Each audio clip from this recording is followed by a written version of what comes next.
আমাদের উত্তর ফটিকছড়ি উপজেলা ডিক্লারেশন দেওয়াতে আমরা মাননীয় প্রধানমন্ত্রী তারেক রহমান সাহেবকে অসংখ্য ধন্যবাদ।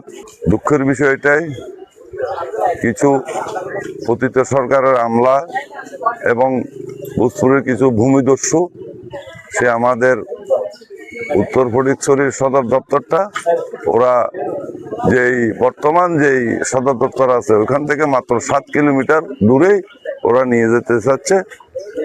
ফায়ারেন্স আমাদের বাগান বাজার থেকে মূল ফটিকছড়ির দূরত্ব প্রায় 45 কিলোমিটার।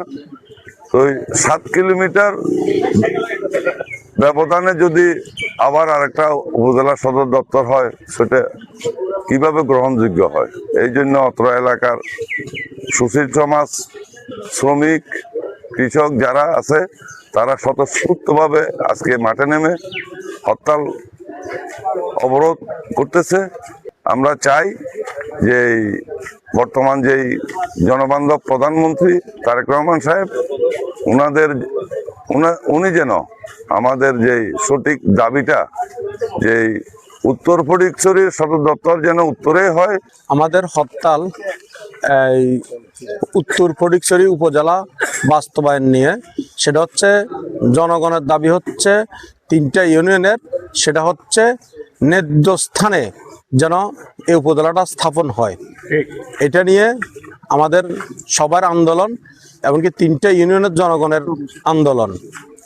এটা ভোর 6টা থেকে আরম্ভ হওয়ার কথা, সেটা আমরা তো আধা ঘন্টা 1 ঘন্টা লেট হয়েছে। 7টা থেকে হয়তো এটা আরম্ভ হয়ে গেছে। 48 ঘন্টা পর্যন্ত এই হরতাল থাকবে। সর্বপ্রথম আমরা ধন্যবাদ জানাই যে আমাদের যে উত্তর উপজেলা নামক যে উপজেলা বাস্তবায়ন করেছেন আমাদের দেশ নায়ক, আমাদের বিএনপির বর্তমান চেয়ারম্যান জনাব তারেক রহমান, যে উত্তর উপজেলা বাস্তবায়ন করেছেন। বিষয়টি হলো যে উত্তর উপজেলা যেহেতু বাস্তবায়ন করেছেন, উত্তর উপজেলা আমাদের যে উত্তরের যে 3টি ইউনিয়ন দাঁতমারা, বাগানবাজার এবং নারায়ণহাট, এই আমাদের 3টি ইউনিয়নের জন্য এই যে উপজেলার সদর দপ্তর ভোজপুর মৌজাতে স্থাপন করার যে সদর স্থাপন করার জন্য সিদ্ধান্ত নিয়েছেন, এটা আমাদের পক্ষ থেকে যৌক্তিক হয় নাই।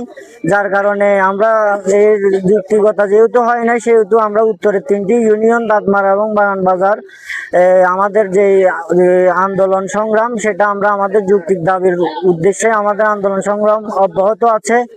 ইনশাল্লাহ আমরা কোনো ব্যক্তি, কোনো দল, কোনো স্থানের বিরুদ্ধে আমাদের এই সংগ্রাম না। আমাদের এই সংগ্রাম হলো যৌক্তিক দাবি, আমাদের যে অধিকার আদায়ের আন্দোলন। এই আন্দোলন আমরা এই আজকে রবিবার থেকে আমাদের যে আগামী সোমবার পর্যন্ত 48 ঘন্টার যে হরতাল অবরোধ কর্মসূচি ঘোষণা করা হয়েছে, এটা যথানিয়ত পালন করা হবে।